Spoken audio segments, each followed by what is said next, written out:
어느 교회에 예배 시간마다 잘 졸고 그러시는 할아버지가 계셨습니다. 근데 그 할아버지 아드님은 찬양대 대원이었는데 예배 드릴 때 이렇게 보면 아버지가 늘 졸고 계셔서 마음이 안타깝기도 하고 한편으로는 또 민망하기도 하고 그런 마음이 늘 들었어요. 그래서 어떻게 해야 될까? 옆에 있으면 아버지를 좀 깨워드릴 수도 있는데 찬양대라니까 그럴 수도 없어요. 그래서 어떻게 할까 하다가 묘안이 떠올랐습니다. 이 찬양대원 하는 집사님 아들에게 부탁을 하죠. 네가 할아버지 예배 드릴 때 옆에 앉아서 할아버지를 좀 깨워드려라. 그러면 예배 끝난 다음 내가 너한테 1,000원 줄게. 그렇게 얘기를 했어요. 그러니까 아들이 걱정하지 마세요. 우리 예배 드리는데 할아버지가 좋으시는 거예요. 그러니까 그 아들이 손자가 이제 할아버지를 깨워드리고 했습니다. 예배 끝난 다음에 찬양대 하던 아버지가 마음이 기뻤어요. 그래서 야, 네가 할아버지 잘 깨워드렸으니 얘다. 그리고 1,000원 줬어요. 뭐 아들이 신났겠죠. 그리고 다음 주일 됐습니다. 다음 주일 예배 드리는데 그날 예배 드릴 때 뭐 여지없이 할아버지가 또 주무시는 겁니다. 그런데 아들이 그 할아버지를 깨우질 않는 거예요. 그래서 이상하다는 생각이 들었어요. 빨리 깨웠으면 좋겠는데 예배가 그렇게 끝났어요. 찬양대 하는 아들 집사가 자기 아들을 불러놓고 얘기하죠. 야, 넌 왜 이번 주에는 할아버지를 깨우지 않았냐? 그랬더니 아들이 얘기하기를 할아버지가 예배 시간에 자기를 안 깨우면 2,000원 주겠다고. 그래서 안 깨웠답니다. 여러분, 우리가 믿음 생활하면서 정말로 중요한 게 뭘까요? 하나님 앞에 예배 드리는 거예요. 믿음 생활하면서 여러 중요한 것들이 있지만 하나님 앞에 예배 드리는 거죠. 오늘 이 아침에 하나님 앞에 예배 드리는 가운데 하나님의 은혜가 여러분들의 삶의 자리에 넘치시기를 주님의 이름으로 축복합니다. 우리 기독교 신앙에서 예배만큼 중요한 게 없죠. 왜 예배가 중요하면 하나님을 만나는 시간이기 때문이죠. 하나님 앞에 우리가 찬양하며 경배합니다. 기도합니다. 그러면 하나님께서 예배 시간에 우리에게 은혜를 베풀어 주시오. 하나님께서 주시는 은혜와 능력과 주님 베풀어 주신 큰 위로가 우리에게 있습니다. 그래서 하나님 앞에 예배 드리는 시간은 하나님께 경배하는 시간이고 하나님이 주시는 은혜가 있기 때문에 참 복된 시간이란 말이죠. 그래서 예배는 우리 신앙신들에게 정말로 중요한 겁니다.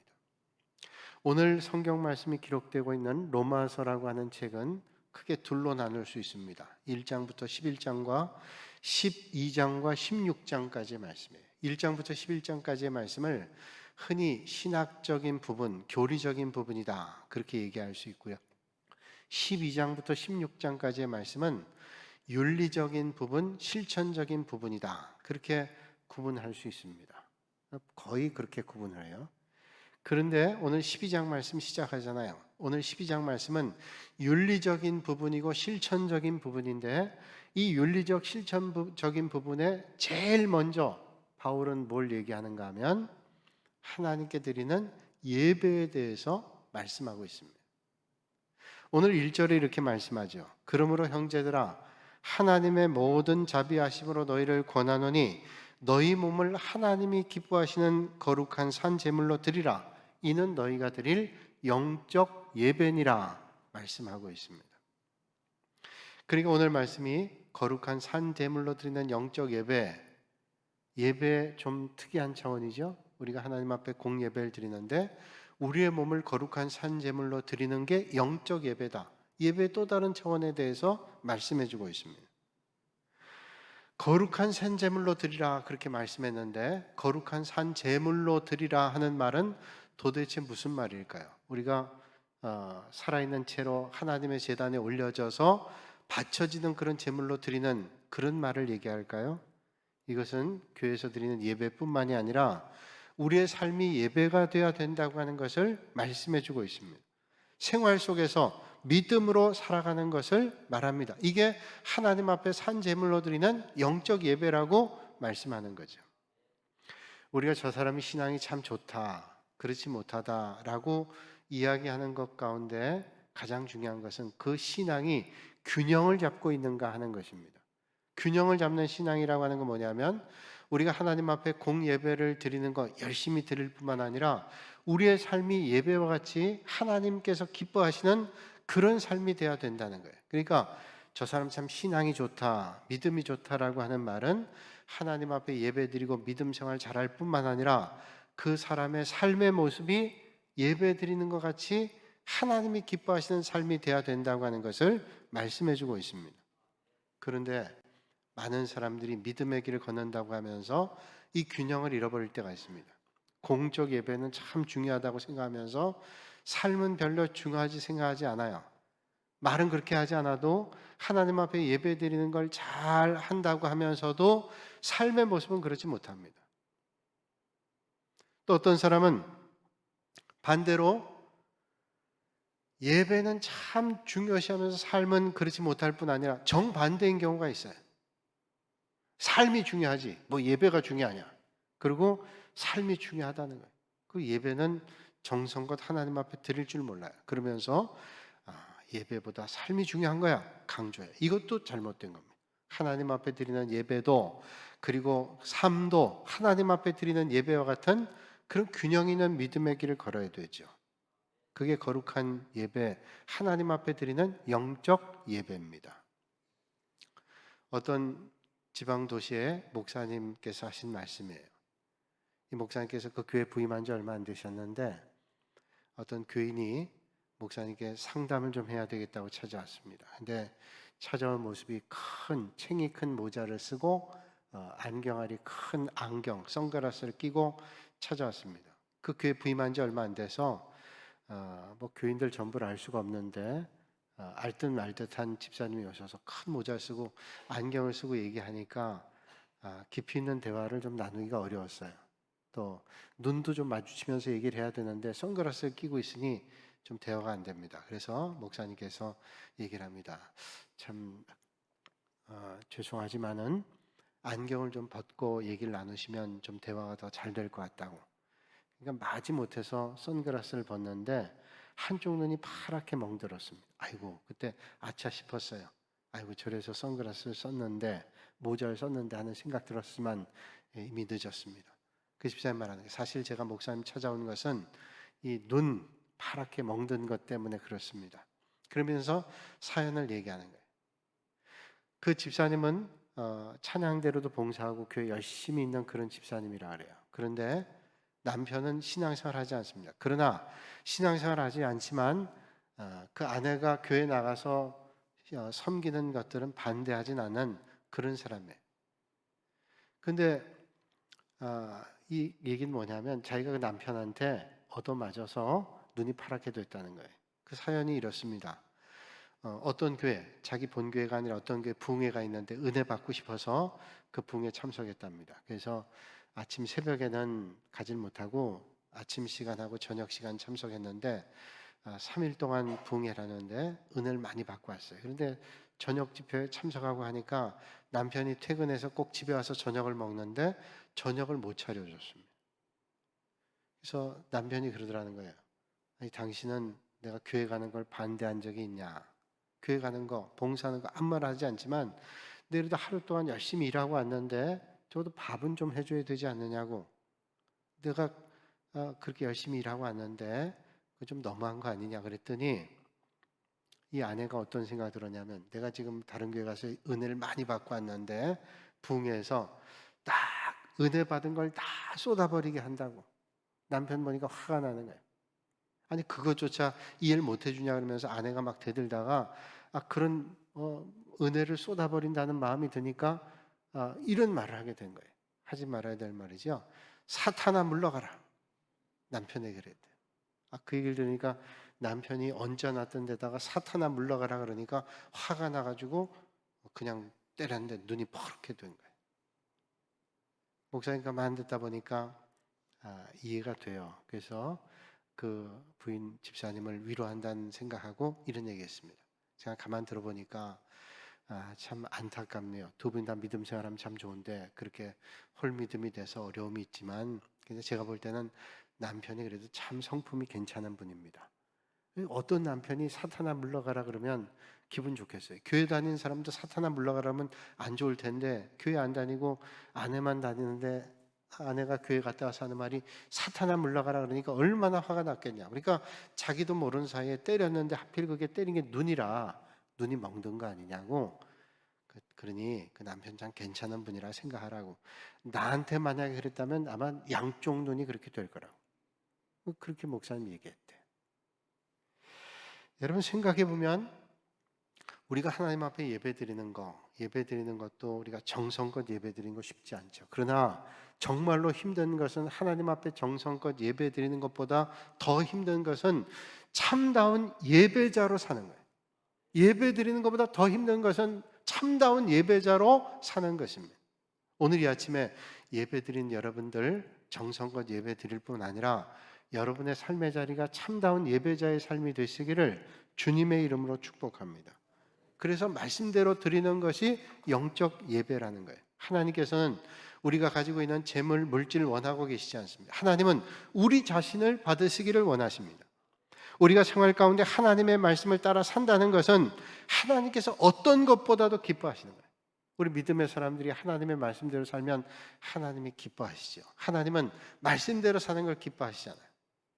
성경에 보면 사울과 아말렉과의 전쟁이 있었습니다. 하나님께서 사울에게 말씀하시죠. 이 전쟁에서 크게 이길 거다. 그렇게 언약의 말씀을 주십니다. 그러면서 전쟁에 이긴 다음 전리품 얻게 되는 것들은 다 진멸해야 된다. 하나도 남김없이 진멸해야 된다. 이렇게 말씀합니다. 사울왕은 그 말씀 들었어요. 생각했습니다. 그런데 전쟁하고 나니까 전리품 가운데 좋은 것들이 많아요. 마음속에 생각하기를 이 좋은 것들을 진멸한다는 건 너무 아까운 일이다 생각하고는 좋지 않은 것들은 없애버리고 좋은 것들은 남겨놨습니다. 하나님께서 기뻐하지 않으셨어요. 사무엘 선지자를 보냈습니다. 사무엘 선지자가 그 일들에 대해 추궁했습니다. 왜 하나님께서 말씀하신 대로 그 말씀에 순종하지 않고 그 좋은 것들은 다 남겨뒀냐 말하니까 사울이 변명하죠. 보시다시피 좋은 것들은 제가 하나님 앞에 정성껏 드리기 위해서 내버려뒀습니다. 그럴듯하잖아요. 그때 사무엘 선지자가 아주 유명한 말하죠. 순종이 제사보다 낫다. 네가 아무리 대단한 제사를 드린다 할지라도 순종함이 없는 제사, 제물 하나님 받지 않으세요. 하나님은 순종하는 것을 기쁨으로 받으신다는 거예요. 여러분 오늘 우리가 드리는 어떤 제물보다 하나님의 말씀대로 사는 것을 받으시는 하나님 기뻐하시고 그것을 영적 제사라고 하나님께서 받으십니다. 그렇다면 산 제물로 드리는 영적 제사란 또 어떤 의미일까요? 여러분 산 제물로 드리는 영적 예배, 여러분 산 제물로 드린다는 것은 제물을 드려서 죽게 하는 거 아니에요. 살아있는 제물을 갖다 드리는 거 아니에요. 산 제물 아니에요. 여러분 구약의 제사를 드리면 제물을 갖다 바칩니다. 피를 다 쏟고 각을 떠서 불에 태워서 하나님 앞에 번제로 올려드립니다. 남김없이 태워 올려드립니다. 산 제물을 하나님 앞에 드리는 거예요. 이게 산 제물로 드리는 영적 예배라는 거예요. 그렇다면 우리가 하나님 앞에 우리 자신을 제물로 올려드려서 우리가 각을 뜨고 피를 쏟고 태워서 하나님 앞에 드리나요? 그럴 수는 없죠.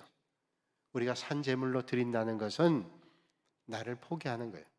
내 생각과 내 뜻과 내 계획과 판단을 내려놓고 하나님의 뜻과 계획과 판단과 생각 앞에 온전히 맡겨드리는 것, 이게 산 제물로 드리라는 거예요.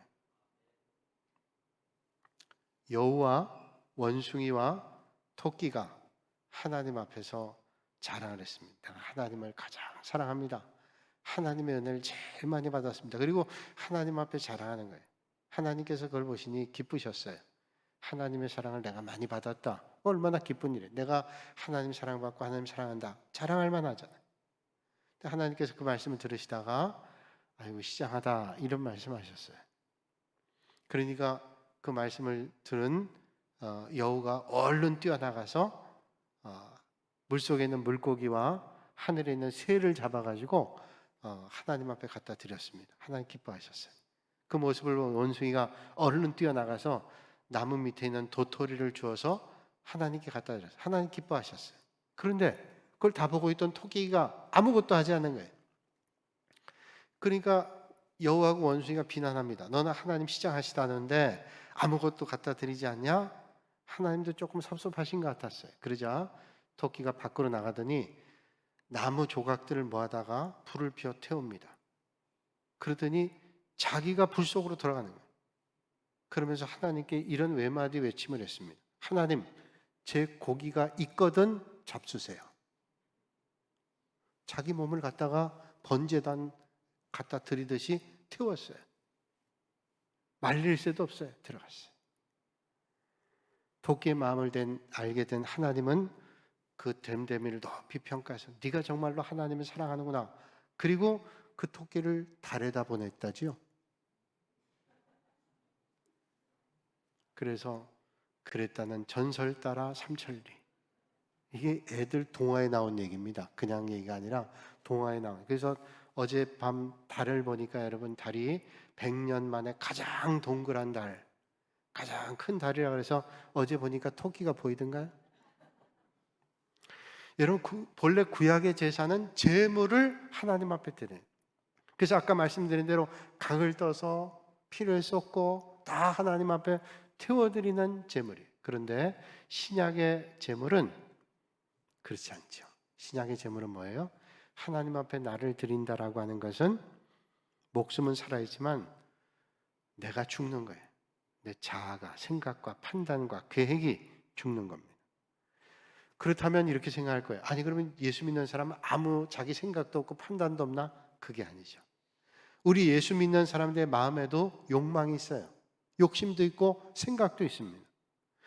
우리 예수 믿는 사람 마음에도 끝없이 욕망이 끓어오릅니다. 그런데 그 욕망을 따르지 않고 하나님의 뜻을 따른다면 욕망을 죽이는 거예요. 십자가에 못 박는 거죠. 내 속에 어떤 데는 예수 믿는 사람도 분노가 차오를 때 있습니다. 그런데 감정을 따르지 않고 하나님이 원하시는 대로 행한다면 감정에 대해서 죽는 것입니다. 내 생각에 옳다고 생각되는 게 있다 할지라도 하나님의 말씀에 비춰볼 때 그게 아니라고 생각하면 내 생각을 접는 거예요. 아무리 내 생각이 이게 맞는 것 같아도 하나님의 말씀에 비출 때 하나님께서 그거 아니라 그러면 내 생각을 죽이는 겁니다. 십자가 못 박는 거예요. 성경에 보면 베드로 같은 사람이 그거죠. 자, 갈릴리 바다에서 잔뼈가 굵은 베드로가 고기를 잡다가 한 마리도 못 잡고 돌아와서 그물 정리하는데 예수님께서 깊은 데로 가서 그물 던져라. 자기의 생각과 경험과 판단으로는 도저히 될 수 없는 일이에요. 그런데 말씀에 의지해 갔다고 성경은 말씀합니다. 그러니까 자기의 생각과 경험과 모든 것들을 죽게 하는 겁니다. 누군가 내 자존심 건드렸습니다. 상대에게 심한 말이라도 한번 하고 대갚아주고 싶어요. 그런데 하나님이 원하시지 않기 때문에 포기했다면 내가 죽는 거예요. 자존심 죽었습니다. 너무나 하고 싶은 일이 있는데 하나님의 말씀에 금지하는 것이기 때문에 포기했다면 내 소원을 죽이는 겁니다. 십자가에 못 박는 거예요. 이게 하나님 앞에 드리는 거룩한 삶 제물이에요. 내가 하고 싶은 거 다 하고 내 생각대로 다 하고 하나님 이것만은 안 됩니다 라고 생각한다면 아니라는 거예요. 어제 밤에 설교 준비하면서 어떤 책을 봤는데요. 이제 설교 준비 다 끝나고 그 책을 보는데 그 책에 그런 얘기가 나오더라고요. 어떤 분이 이제 선교하는 그런 분이에요. 선교사님은 아니고 선교단체에서 선교하는 분인데 이분이 뭐 어떤 일에 연루가 돼가지고 돈 2억을 해결해야 되는데 그 2억을 해결하기 위해서 500만 원을 먼저 갖다 내면 그 2억을 해결할 일이 뭐 간단하게 해결되는 일이 있대요. 뭐 그런 일들인데 500만 원이 있으면 되는 거예요. 복잡하게 얘기지만 내용 그거예요. 그러니까 2억을 해결하기 위해서 500만 원만 있으면 되는데 그 500만이 자기 수준에 없었대요. 근데 수중에 없었는데 있었는데 그게 뭐냐면 수중에 없는데 있다는 건 뭐냐면 내 돈이 하는데 공금이 있었대요. 공금 뭐냐면 선교를 위해서 모아놓은 여러 사람들이 한 500만 원 자기가 선교 관리하니까 그걸 가지고 있었는데 그거 500만 원 먼저 쓰면 다음 날 갚을 수 있었대요. 그래서 고민했다는 거예요. 이거 500만 원 갖다가 갚고 내일 또 그 찾아오니까 갖다 채우면 되지 않냐. 하나님 앞에 기도하는데 하나님이 안 된다. 그러더니 안 된다. 아니 내가 이거 안 되면 당장 2억을 갚아주게 생겼는데 안 된다. 우리가 합리적으로 생각하고 이성적으로 생각, 그거 뭐 안 될 거 어디 있어? 혹시 생각한 사람이 있을지 몰라. 그런데 그 기도하는데 이거는 네 게 아니라 하나님의 돈인데 네 마음대로 하면 안 된다. 이걸 자꾸 얘기하는. 그래서 내가 2억의 어려움을 감당해야 되지만 그 꾹 참고 그냥 손 안 댔대요. 그 나중에 간증하는데 걔네가 손해를 봤냐? 어려움도 겪었죠. 그런데 하나님께서 그 마음을 기뻐 여기셔서 은혜를 베풀어 주셨대요. 여러분, 우리가 간단한 것들, 내가 조정할 수 있는 것들은 내가 포기할 수 있고 죽을 수 있어요. 그러나 내가 이것 때문에 정말로 어려움에 빠질 수 있어도 하나님의 말씀에 따라서 내가 죽어지는 거, 이게 십자가에 죽는 거. 이게 하나님 뜻대로 사는 거고 영적 제사로 하나님 앞에 드리는 거예요. 이런 영적 예배를 드리기 위해서 아무나 될까요? 여러분, 교회 처음 나온 사람이 영적 예배를 드리기 위해서 내가 거룩한 산제물로 드리냐? 어려울 거예요. 그러면 영적 제사를 드리기 위해서는 어떻게 해야 될까요? 영적 제사를 드리기 위해서는 영적 성장을 해야 돼요. 영적 성장을 하지 않으면 도저히 영적 제사를 드릴 수가 없어요. 로마서 7장 19절 이하에 보면 바울이 그런 고백하죠. 내가 원하는 바 선은 행하지 아니하고 도리어 원하지 아니하는 바 악을 행하는도다. 바울은 선을 행하려고 그러는데 악을 행한대요. 그러면서 그가 계속 고백하는 건 뭐냐면 내가 선을 행하려고 하는데 악을 행하고 그래서 나중엔 탄식하지요. 오호라 나는 곤고한 사람이라. 누가 내 이 사망의 법에서 나를 구원하랴. 곤고한 그런 삶이에요. 여러분, 예수 믿는 사람이 예수 믿는다 그래서 그런 고민이 없나요? 계속 고민할 때 있어요. 믿음의 선배였던 위대한 믿음의 선배인 바울도 고민을 했어요. 영적 성숙이 있는 사람도 고민을 했어요. 그러니까 우리 뭐 어쩔 수 없이 고민하며 살아야지. 아니요, 성장해야 돼요. 영적으로 성장해야 이런 고민이 줄어듭니다. 바울이 두 가지 고민을 발견했잖아요. 내가 육신의 삶을 살기도 하고 영적인 삶을 살기도 해요. 영적인 삶을 살기 원하는데 육신에 내가 져서 허덕일 때가 있어요. 그래서 곤고한 사람이라고 고백하죠. 그런데 여러분, 이런 싸움이 우리에겐 계속 있어요. 그런데 이 싸움에 승리할 수 있기 위해서 어떻게 해요? 영적 성장해야 돼요. 성숙해야. 그래야 하나님이 주시는 능력으로 이겨나갈 수 있어요. 오늘 이 아침에 어떤 영적 싸움에도 하나님의 도우심으로 성령님의 인도하심으로 영적 싸움에 승리하시는 여러분들이 되시기를 주님의 이름으로 축복합니다. 그러기 위해서 어떻게 해야 될까요? 오늘 2절의 말씀이에요. 이 세대를 본받지 말고, 너희는 이 세대를 본받지 말고. 세 번역에 말씀하기를 여러분은 이 시대의 풍조를 본받지 말고 라고 말씀해요. 그러니까 우리가 이런 영적 전쟁에서 승리하기 위해서는 영적으로 성숙해야 되고 성장해야 될 뿐만 아니라 틀림없는 것은 지금 이 세대를 본받으면 안 돼요. 이 세대가 흘러가는 대로 따라가면 안 된다는 거예요. 그렇다면 이 세대가 어떤 세대입니까? 이 세상은 하나님 없이도 살 수 있다고 생각하는 사람들이 많은 세대. 하나님 없이도 살 수 있어.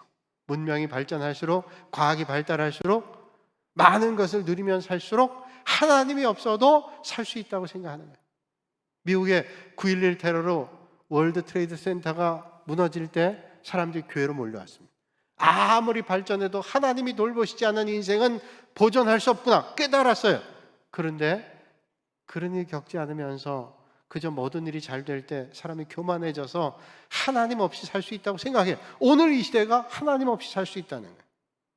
그런데 여러분, 우린 절대로 잊지 말아야 돼요. 세상의 우주 만물을 하나님이 돌보시고 통치하지 않으면 난리가 날 겁니다. 세상에 전기 하루 끊어져도 물 하루 나오지 않아도 얼마나 힘들어요. 하나님이 돌보시지 않으면 세상은 엉망이 될 거예요. 뿐만 아니라 우리 인간을 누가 창조하셨어요?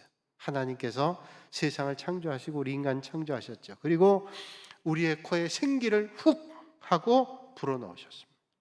그래서 우리가 생명이 됐다고 성경에 말씀해요. 그래서 우리 인생은 창조하신 하나님의 뜻대로 살지 않으면 절대로 올바로 살아갈 수 없다고 성경은 말씀해 줍니다. 왜 사람들이 오늘 사람으로 해서는 안 되는 일들을 자꾸 할까요? 하나님이 잊어버려요. 하나님 없이 살 수 없다는 사실을 깨닫지 못하는 거예요. 그 세상에 있는 사람들이 하나님 없이 살 수 있다고 생각하기 때문에 도저히 사람으로 할 수 없는 일들을 하고 사는 거예요. 에베소 2장 2절의 말씀 보니까 그때 너희는 그 가운데 행하여 이 세상의 풍조를 따르고 공중의 권세 잡은 자를 따랐으니 곧 지금 불순종의 아들들 가운데 역사하는 영이라. 이 말은 뭐예요? 이 시대에 사단의 종로로 타는 사람들이 있고 악령에 이끌려가는 사람이 있어요. 마귀에 끌려가는 사람들이 많아지는 세상을 살아가고 있다는 거예요. 멀리 생각할 것 없이 가까이 우리가 생각해 봐도 뉴스를 보면 야, 이거 사람이 이럴 수 있어? 이런 일들 많이 보죠. 세상이 왜 이러지? 이런 일들 많이 봅니다. 하나님께서 이 세상을 통치하시는 것을 우리가 따라 살지 않으면 그렇게 된다는 거예요. 얼마 전에 뉴스를 보니까요, 제주도에서 개가 화살에 맞아가지고 6시간을 고통 가운데 돌아다녔대요. 그러니까 그 개는 양궁하는 화살에 맞았대요. 그걸 조사해 보니까 양궁 화살, 누가 양궁 화살을 딱 쏴가지고 가슴을 관통시켜서 개가 6시간 동안 돌아다녀. 얼마나 고통스럽게. 실수로 쐈을까? 그런데 가끔 보면요, 고양이나 개를 화살로 쏘는, 활을 당겨가지고 화살 쏴가지고 마친 일들이 있대요. 그 사람의 마음으로 할 수 있어요?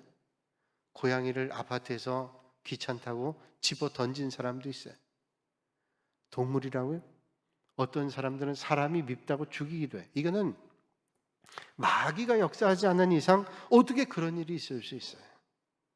그렇다면 어떻게 해야 될까요? 오늘 성경 말씀하시기를 그렇게 살지 않고 올바로 살기 위해서는 마음이 변화를 받아야 됩니다. 악령이 지배하는데 끌려가는 삶을 살지 않고 마음이 변화되어야 하나님의 뜻대로 살 수 있대요. 그래서 오늘 2절에 말씀하죠. 오직 마음을 새롭게 함으로 변화를 받아. 마음을 새롭게 함으로 변화를 받아야 돼요. 그런데 오늘 말씀 보니까 자세히 보셔야 돼요. 마음이 변화를 받아야 된대요. 내가 마음이 바뀌어야 된다고 말씀하지 않고 마음이 변화를 받아야 된대요. 학교 다닐 때 배우셨죠? 능동태가 아니라 수동태예요. 마음이 변화를 내가 하는 게 아니고 누구예요? 마음이 변화를 받는 겁니다. 수동태입니다. 받아야 돼요. 그러니까 내 마음의 변화가 내 의지로만은 되지 않는다는 거예요. 성령님께서 함께 하실 때 내 마음이 변화가 돼요. 하나님께서 역사하실 때 내 마음이 변화가 돼요. 난 절대로 변하지 않아.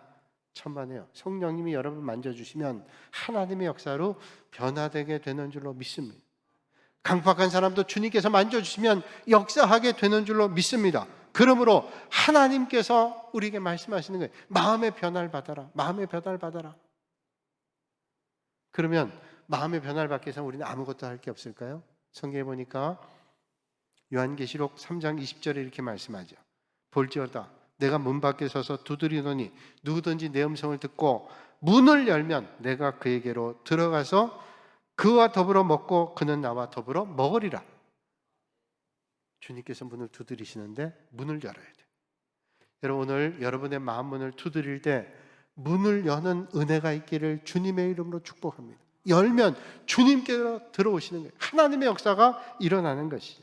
그렇게 생길 때 우리는 분별력이 생깁니다. 오늘 2절에 말씀합니다. 하나님의 선하시고 기뻐하시고 온전하신 뜻이 무엇인지 분별을 하도록 하라. 성령의 역사는 안수기도를 받아 쓰러질 때 그리고 어떤 놀라운 일을 경험할 때 그런 것만으로 이루어지는 게 아니라 성령의 역사는 하나님의 은혜로 우리의 마음이 바뀌어 하나님의 뜻대로 살아가는 믿음의 결단이 이루어지는 겁니다. 마음의 변화가 일어나야 돼요. 성령님의 역사로 일어나는 것입니다. 그럴 때 기쁨으로 산 제물로 하나님 앞에 드리는 영적 제사를 드릴 수 있습니다. 그게 하나님의 뜻을 알게 되는 거죠. 어릴 때 어머니 아버지가 생선을 먹으면 발라주죠. 발라주는데 발라줄 뿐 아니라 특별히 어머니는 생선 몸통은 다 자식을 주고 머리를 드세요. 그리고 자식들이 묻죠. 어머니는 왜 몸통은 살은 안 드시고 머리만 드세요? 그러면 어머니는 늘 이런 얘기입니다. 고기는 머리가 맛있어. 어두육미. 생선 머리 맛있다. 그리고 머리만 드세요. 아이는 그런 줄 알고 자랍니다. 그래서 커서 어머니 은혜, 아버지 은혜를 생각해서 이제 어시장에 가서 생선 한 박스를 사가지고 어머니에 갖다 드려 가져옵니다. 그리고 집에 와서 머리와 몸통을 자르죠. 그리고 머리는 쫙 모아서 박스에 넣어서 어머니께 갖다 드려요. 그 몸통은 자기가 먹어요. 왜? 어두육미.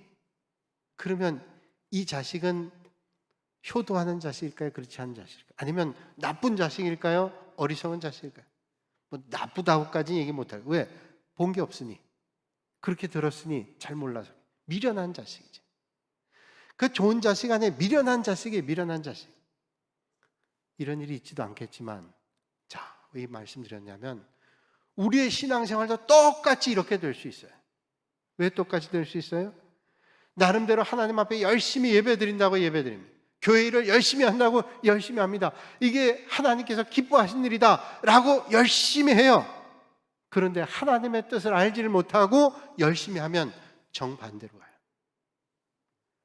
하나님의 영광 위에 한다고, 하나님의 뜻이라고, 하나님 기뻐하신 일이라고 열심히 하긴 했는데 하나님의 뜻과 배치된 잘못된 열심을 가지면 그 열심이 어떻게 돼요? 하나님을 섭섭하게 하고 하나님을 가슴 아프게 하는 일이 되는 거죠. 마치 생선 머리만 갖다 드리고 그게 하나님 기뻐하신 일인 줄 착각하는 거예요. 성경에 바울이 그랬어요. 바울이 거듭나기 전에 사울이었을 때 얼마나 잘못된 길 가면서 하나님께 영광 올린다고 생각했어요. 그러나 영적으로 성장하면 성숙해지면 하나님의 뜻을 알 수 있어요. 그러면 분별해서 하나님 앞에 거룩한 산제물로 드리는 영적 예배를 드릴 수 있는 거예요. 그래서 하나님께 기쁨 될 수 있어요. 자라야 돼요. 성장해야 돼요. 교회 문을 수십 년 닫아도 성장하지 않으면, 성숙해지지 않으면 하나님의 뜻과 멀어질 수 있어요. 하워드 핸드릭슨이라는 신학자가 쓴 책, 제가 여러 책을 봤는데 그냥 지금 떠오르는 말인데 그 어떤 책인지 기억이 안 나요. 그러나 이 얘기는 기억이 납니다.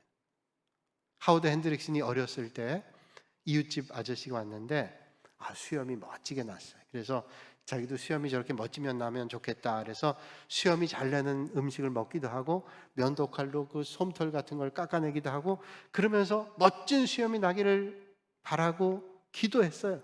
그런데 수염이 안 났대요.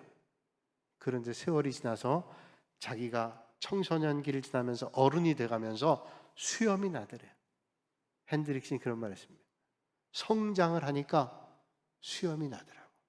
우리의 믿음도 어릴 때는 몰라요. 그런데 성숙하면, 성장하면 하나님의 뜻대로 살아갈 수 있어요.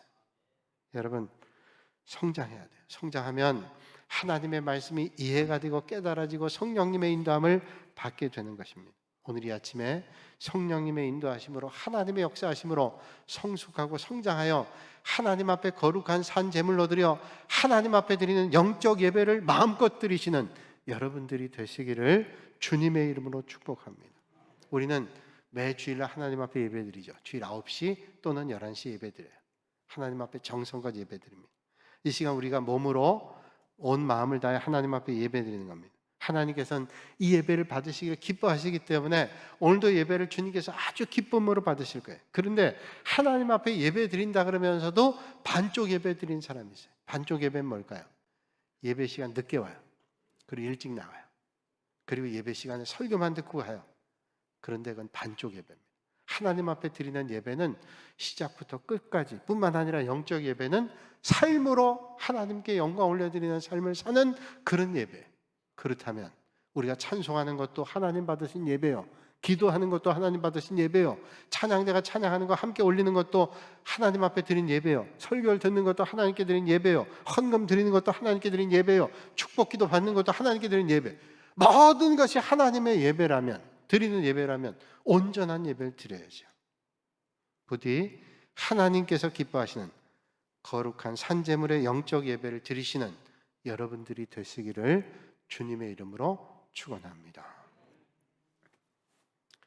거룩하신 아버지 하나님, 오늘 거룩한 주님의 날에 우리의 몸을 거룩한 산제물로 드리는 하나님께서 기뻐 받으시는 영적 예배를 드리기 위하여 오늘도 말씀 가운데 깨달음을 허락하여 주시니 감사를 드립니다. 우리의 삶이 예배가 되게 하시고 뿐만 아니라 하나님 앞에 공예배 드릴 때 온 마음을 다하여 하나님 앞에 예배 드려 하나님의 뜻대로 살아가는 믿음의 결단 있게 하시고 하나님 기뻐하시는 믿음의 자리에 있는 은혜가 날마다 있게 하여 주시옵소서. 감사드리며 예수님의 이름으로 기도하옵나이다. 아멘.